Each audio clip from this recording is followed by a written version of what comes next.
Your thoughts create your reality. If you think something's going to happen, it is much more likely to.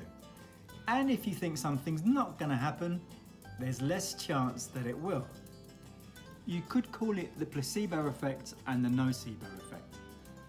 Bruce Lipton wrote a book called The Biology of Belief. It's about the concept of your thoughts, your beliefs, and your mindset, and how they affect the expression of your genes. He was a cellular membrane scientist and geneticist. He realized that our thoughts and our mindset affect the expression of our genes.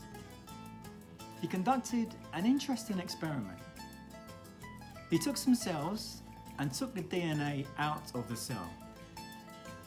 The cell was fine and would live for 2 or 3 weeks without the nucleus or the DNA.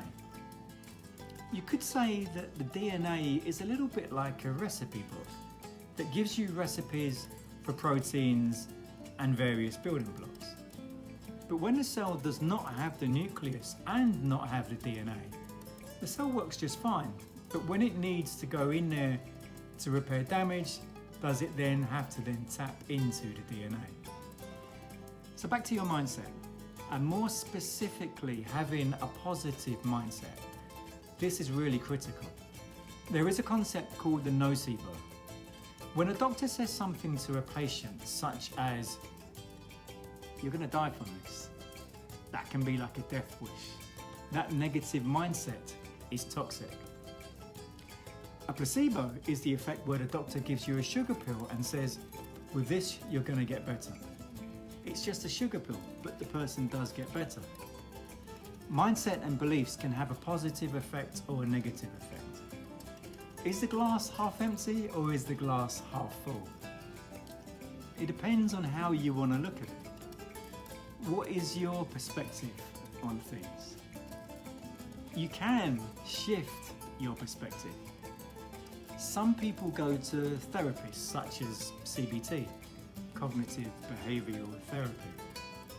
A therapist allows them to see themselves from a different angle, and they may learn that it is possible to pause between the stimulus and the response.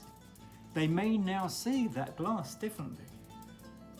They could decide to change how they see things, or they might not, but they do have a choice, even if they don't realize that.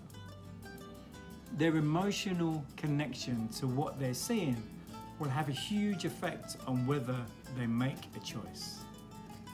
In the current COVID pandemic, there are many different reactions. Some say, "Oh my God, I'm going to die." That's one perspective. Others say, "I've now got more time for myself, to take care of myself, to take time out in nature." Whichever way you react is down to your mindset, which affects how you see the world and how you react.